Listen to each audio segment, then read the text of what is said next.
नमस्कार, भारत के पहले digital mobile news channel metro TV में आपका स्वागत है। मैं हूं अनामिका। बुलेटिन की शुरुआत करेंगे हेडलाइन से। मालेगांव ब्लास्ट केस में साध्वी प्रज्ञा की जमानत पर 6 जून को होगी सुनवाई। एनआईए दे चुकी है क्लीन चिट। कर्नल पुरोहित समेत 10 आरोपियों पर से हट चुका है मकोका। जाटों के आंदोलन की धमकी के बाद हरियाणा के 8 शहरों में लगी धारा 144। मुनक नहर की बढ़ाई गई सुरक्षा, पारा मिलिट्री फोर्सेस की तैनाती। यूपी में विधानसभा चुनाव से पहले बीजेपी की सीएम कैंडिडेट पर माथापच्ची जारी। पूर्व मुख्यमंत्री कल्याण सिंह पर दांव लगा सकती है पार्टी। स्मृति ईरानी नहीं होगी चेहरा। लता मंगेशकर और सचिन तेंदुलकर पर मजाक उड़ाने वाले कॉमेडियन पर केस। बीजेपी और एमएनएस ने दर्ज कराई शिकायत। मुंबई पुलिस ने शुरू की जांच। और मेट्रो टीवी की सोच राष्ट्रवाद से प्रभावित। हिंदी में खबरों को देश दुनिया तक पहुंचाने का बड़ा जरिया बना पहला mobile TV. Founder Piyush Mohanty बोले, हम पीएम मोदी की सोच के करीब। मालेगांव बम धमाके मामले में राष्ट्रीय जांच एजेंसी से क्लीन चिट मिलने के बाद साध्वी प्रज्ञा सिंह ठाकुर की जमानत पर 6 जून को सुनवाई होगी। साध्वी प्रज्ञा के वकील ने सोमवार को मुंबई की एक कोर्ट में जमानत के लिए याचिका दायर की थी, जिस पर कोर्ट ने जून में सुनवाई की तारीख तय की। गौरतलब है कि एनआईए ने 13 मई 2016 को अपने पहले के रुख से पलटते हुए साध्वी प्रज्ञा ठाकुर और 5 अन्य आरोपियों के खिलाफ सभी आरोप हटा लिए। एनआईए ने विशेष कोर्ट में पूर्व आरोप पत्र दायर किया था, जिसमें जांच एजेंसी ने लेफ्टिनेंट कर्नल प्रसाद श्रीकांत पुरोहित समेत 10 अन्य आरोपियों के खिलाफ मकोका भी हटा लिया था। जांच एजेंसी ने 26/11 आतंकी हमले में शहीद हेमंत करकरे की जांच पर भी सवाल उठाए थे। अनिल अंबानी के रिलायंस ग्रुप अब मिलिट्री हेलीकॉप्टर मिसाइल सिस्टम या पनडुब्बियां बनाने जा रहा है। कंपनी सूत्रों के मुताबिक अनिल अंबानी की इस कंपनी ने 84,000 करोड़ के सरकारी ठेकों के लिए बोली लगाई है। हालांकि अभी तक कंपनी के हाथ इनमें से कोई कॉन्ट्रैक्ट लगा नहीं है। अगले 10 सालों में सरकार $250 बिलियन डिफेंस कॉन्ट्रैक्ट्स के जरिए दांव पर लगाएगी, ताकि मिलिट्री के पुराने पड़ रहे उपकरणों को आधुनिकतम किया जा सके।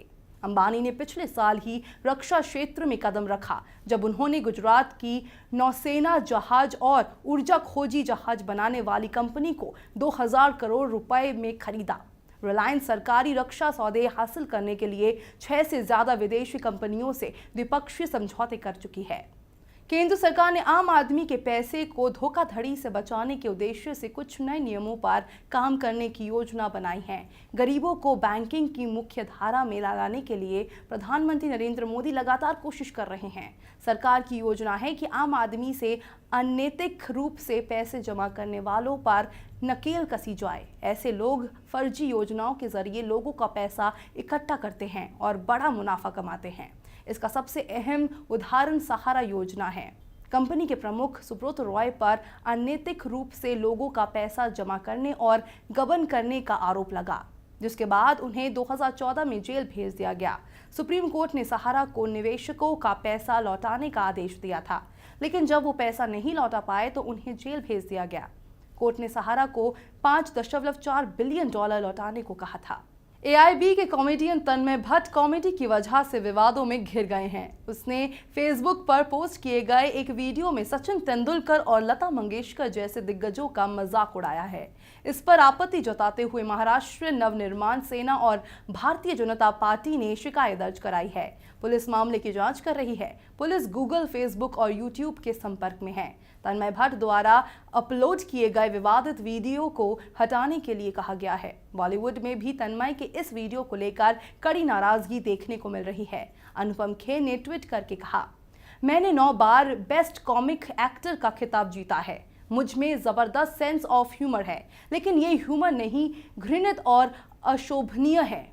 रितेश देशमुख ने ट्वीट किया, मैं स्तब्ध हूँ, ये निरादर ना तो कुल है और ना ही मजाकिया। ओडिशा के जाने माने उद्योगपति और metro TV founder Piyush Mohanty ने मेट्रो टीवी को एक मिशन बताया है। उन्होंने कहा कि मेट्रो टीवी की प्रेरणा उन्हें राष्ट्रवाद से प्रभावित होने पर मिली। मेट्रो टीवी के जरिए वो दुनिया के कोने कोने तक खबरों को हिंदी में पहुंचाने की मंशा रखते हैं। पीएम मोदी के डिजिटल इंडिया की तारीफ करते हुए उन्होंने कहा कि पीएम मोदी की इस सोच के हम करीब है और हमने सबसे पहले दुनिया का मोबाइल टीवी नेटवर्क लॉन्च किया है। मेट्रो टीवी के नोएडा के सेक्टर 7 स्थित कार्यालय में उन्होंने चैनल के कर्मचारियों के साथ बैठकर भविष्य की योजनाएं तय की। इस मौके पर चैनल के editor in chief Nitin Tripathi भी मौजूद थे।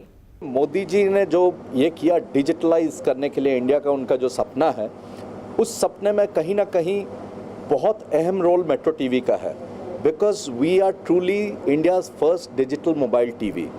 तो उन्होंने ये जो सोच रखा है, ये आने वाले पीढ़ी के लिए है, ये आने वाले दुनिया के लिए है। तो कहीं ना कहीं हमारा उनके साथ बहुत माइंड मैच करता है।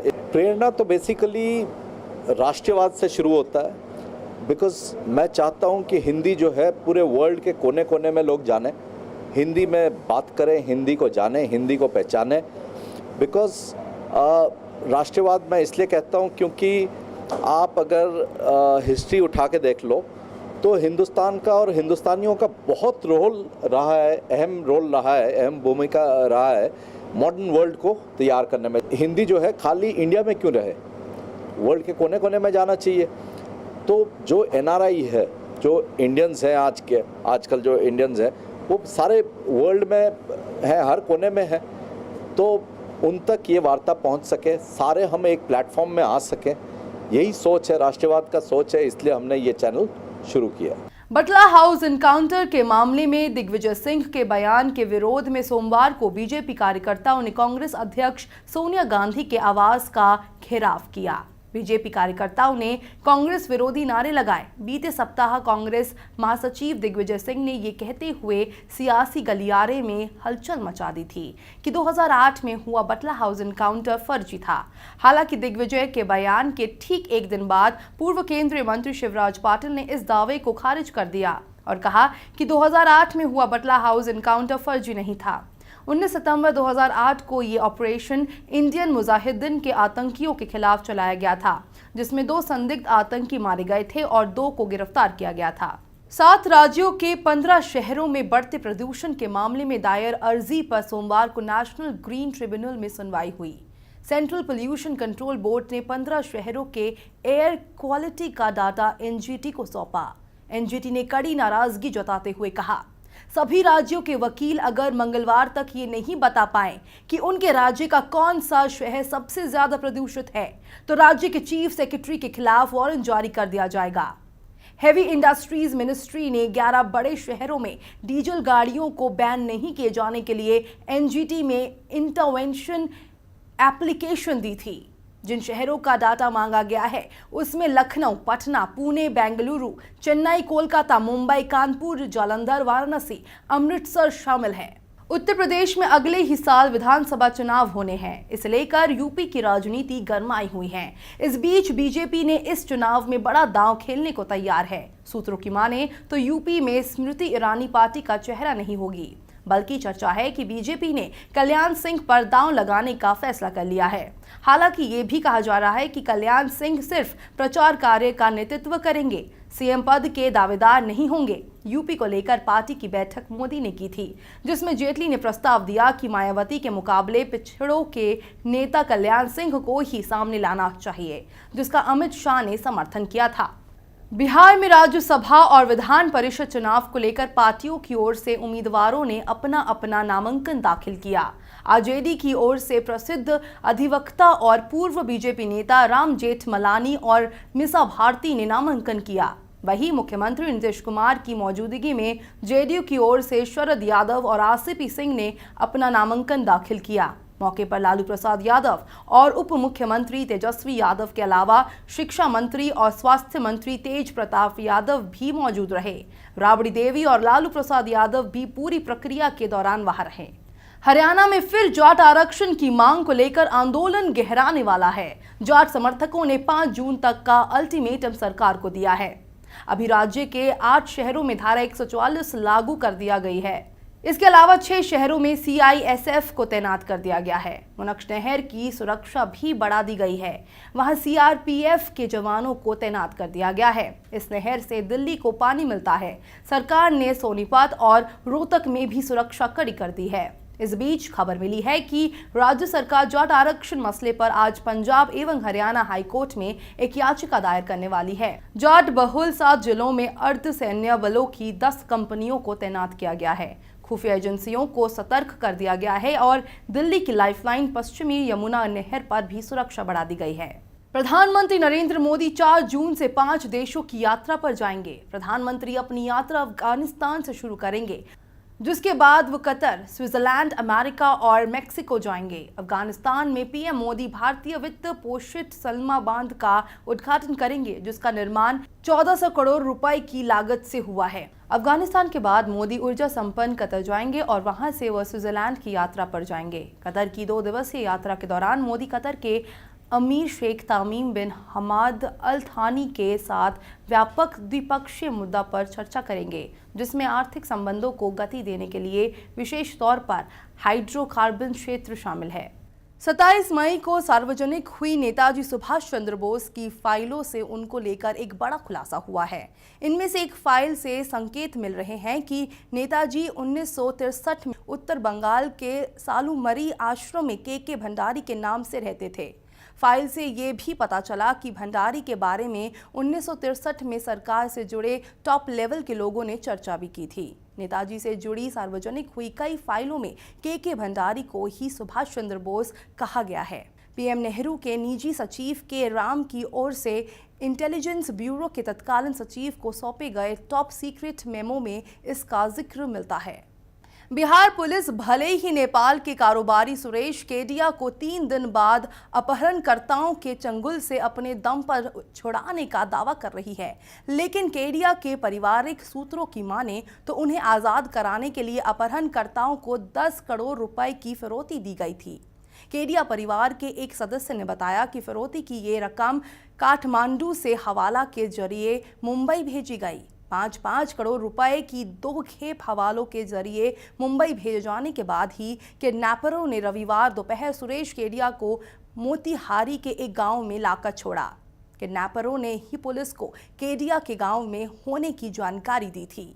अमूल के एमडी आरएस सोडी से 25 करोड़ रुपए की रंगदारी मांगे जाने का मामला सामने आया है। धमकी देने का आरोप रवि पुजारी गैंग पर लगा है। डीएसपी दिनेश भद्रन ने बताया कि अहमदाबाद क्राइम ब्रांच ने इस मामले की जांच शुरू कर दी है। जानकारी के मुताबिक अमूल के एमडी आरएस सोधी को सोमवार सुबह एक फोन आया। फोन करने वाले ने खुद को रवि पुजारी गैंग का सदस्य बताया। शख्स ने सोधी से 25 करोड़ रुपए की रंगदारी मांगी। मांग पूरी ना होने पर उसने अमूल के एमडी को जान से मारने की धमकी भी दी है। फिलहाल क्राइम ब्रांच इस मामले की जांच में जुट गई है। टीवी सीरियल बालिका वधू में मुख्य किरदार निभा चुकी प्रत्यूषा बैनर्जी मौत मामले में सुप्रीम कोर्ट ने उनकी मां शोमा बैनर्जी की अर्जी पर कोई राहत देने से मना कर दिया है। कोर्ट ने प्रत्यूषा के बॉयफ्रेंड राहुल राज सिंह की अग्रिम जमानत रद्द करने से मना कर दिया है।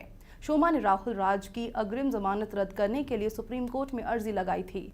जस्टिस पिनाकी घोष और जस्टिस अमिता रॉय की बेंच ने शोमा बैनर्जी की अर्जी पर सुनवाई करते हुए कहा कि बॉम्बे हाई कोर्ट ने राहुल राज को अग्रिम जमानत दी है। इस मामले की जांच कर एजेंसी को यदि कोई दिक्कत होगी तो वो हाई कोर्ट में जमानत खारिज करने के लिए अर्जी लगा सकती है। हम इस मामले में अग्रिम जमानत रद्द नहीं करेंगे। फ्रेंच ओपन टेनिस टूर्नामेंट से भारत के लिए बुरी खबर आई है। भारत की स्टार टेनिस खिलाड़ी सानिया मिर्जा और उनकी जोड़ीदार मार्टिना हिंगिस महिला युगल मुकाबले के तीसरे दौर से बाहर हो गई है। इस जोड़ी को विश्व रैंकिंग में पहला स्थान प्राप्त है। फ्रेंच ओपन का खिताब जीतकर विश्व की ये नंबर 1 जोड़ी रिकॉर्ड बनाना चाहती थी, क्योंकि इन दोनों ने 3 grand slam, Wimbledon, US open और ऑस्ट्रेलियन ओपन का खिताब जीत लिया था। लेकिन लगातार 4 ग्रैंड स्लैम जीतने का इनका सपना टूट गया। हालांकि भारत के लिए एक अच्छी खबर यह है कि लिएंडर पेस और रोहन बोपन्ना ने अपने अपने जोड़ीदारों के साथ जीत हासिल कर पुरुष युगल के क्वार्टर फाइनल में जगह बना ली है। खबरों के सफर में फिलहाल इतना ही। देश दुनिया की पल पल की खबरें जानने के लिए आप बने रहिए मेट्रो टीवी के साथ। नमस्कार।